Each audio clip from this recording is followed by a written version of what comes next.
Christmas जवळ येत आहे. लहानांपासून मोठ्यांपर्यंत सगळ्यांनाच आवडणारे क्रिसमस स्पेशल आज आपण चॉकलेट बॉल इथं पाहणार आहोत.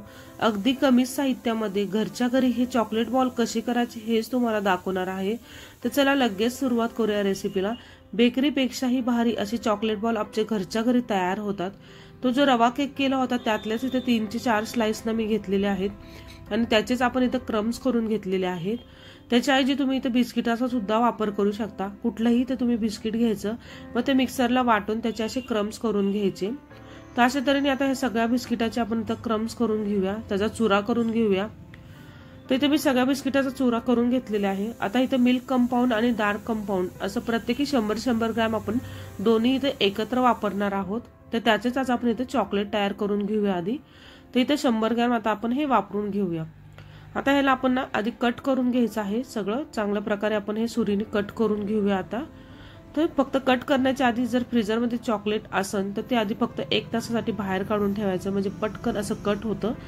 तर अशा पद्धतीने आता मी सगळे चॉकलेट इथे ना कट करून घेतलेले आहे. डबल मेथडने आपण हे चॉकलेट मेल्ट करून घेणार आहे. त्यासाठी पातेल्यामध्ये मी पाणी ठेवलेलं आहे. पाण्याला चांगली खडखडीत उकळी काढायची आणि इथे गॅस बंद करायचा आणि जे चॉकलेट आपण कट करून ठेवलेलं त्या बाउलमध्ये टाकून घ्यायचं आहे सगळं आणि चॉकलेट मेल्ट होईपर्यंत इथं वाट बघायची आहे. पाणी एकदम कडकडीत पाहिजे, अजिबात इथं गार पाणी ठेवायचं नाहीये. आणि आपण इथे चॉकलेट अशा पद्धतीने सगळं मेल्ट करून घेऊया. याच्या आधी चॉकलेट बॉलची रेसिपी तुमच्यासोबत शेअर केलेली आहे, त्याचीही लिंक मी तुम्हाला खाली देईलच. पाणी एकदम कडकडीत गरम असं ना की पटकन असं चॉकलेट आपलं मेल्ट होतं. फक्त एक गोष्ट लक्षात ठेवायची की बाउल आपला ना पाण्याला चिटकलं नाही पाहिजे. तर अशा तऱ्हेने सगळं चॉकलेट इथं मेल्ट झालेलं आहे. चॉकलेट साईडला घेऊया आणि जे क्रम्स केले होते त्या क्रम्स मध्ये इथं 3 ते 4 चमचे मी चॉकलेट घालून घेणार आहे.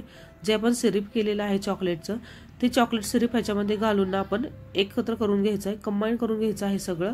कारण ह्याला बाइंडिंग चांगली येण्यासाठी, त्या केकला बाइंडिंग चांगली येण्यासाठी आपण ना हे चॉकलेट सिरप ह्याच्यामध्ये घालून घेतलेलं आहे.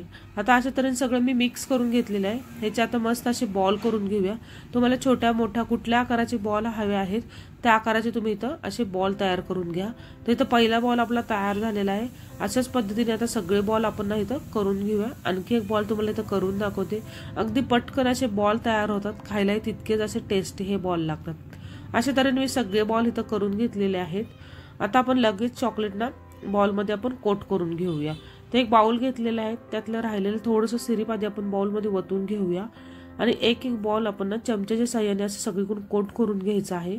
त्या बॉलला सगळीकडून चॉकलेट लागलं पाहिजे अशा पद्धतीने आपण चॉकलेट सगळीकडे लावून घेऊया. एकदम सोपी मेथड आहे, ह्याच्यात काहीच अवघड नाहीये. आणि राहिलेलं एक्स्ट्राचं चॉकलेट असं टॅप करून घ्यायचं, जेणेकरून एक्स्ट्राचं जे चॉकलेट आहे ते खाली पडेल. तर अशा तऱ्हेने आपला पहिला बॉल इथं तयार झालेला आहे. वरून टूथपिक लावून घेते, म्हणजे इझिली मस्त आपल्याला हे बॉल बी उचलता येईल.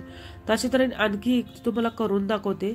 सोपी पद्धत आहे, काहीच अवघड नाहीये ह्याच्यामध्ये. सेम पद्धतीने जसं आपण आधी केलं होतं त्या पद्धतीने आता सगळे बॉल आपण इथं कोट करून घ्यायचे आहे.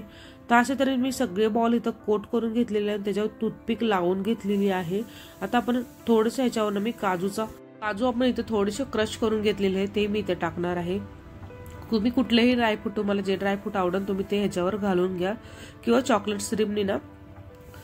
सिरपनी तुम्ही इथं लाईन ओढून घेऊ शकता. जे आवडेल तुम्हाला त्याने तुम्ही इथं डेकोरेट करून घेऊ शकता. तर आता आपण हे फ्रीजरमध्ये ठेवून घेऊया. तर अगदी 10 ते 15 मिनिटासाठी आपण हे फ्रीजरमध्ये सेट करायला ठेवूया. 10 ते 15 मिनिटं झालेली आहेत. मस्त असे आपले चॉकलेट इथे सेट झालेले आहेत. चॉकलेट बॉल तुम्ही पाहू शकता, दिसायला किती टेम्पटिंग असे दिसत आहे आणि खायलाही तितकेच टेस्टी असे आपले चॉकलेट बॉल इथे तयार होतात. तर ह्या क्रिसमसला किंवा मध्ये आधी मुलांना खाण्यासाठी तुम्ही नक्कीच हे चॉकलेट बॉल करून बघा.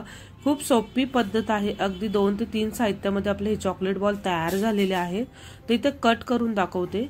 जास्त वेळ फ्रीजरमध्ये ठेवलं की चॉकलेट कडक होतं, त्यामुळे 15 ते 20 मिनिटं फक्त तुम्ही चॉकलेट ठेवा. मस्त असं कट केलेलं आहे. आतूनही एकदम मस्त असं चॉकलेट आपलं इथं सेट झालेलं आहे.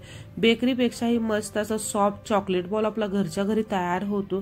तर नक्कीच ही रेसिपी तुम्ही एकदा ट्राय करा. आजची रेसिपी आवडल्यास लाईक करा, त्याचबरोबर शेअर करा. भेटूया पुन्हा नवीन रेसिपीवर. तोपर्यंत बाय बाय.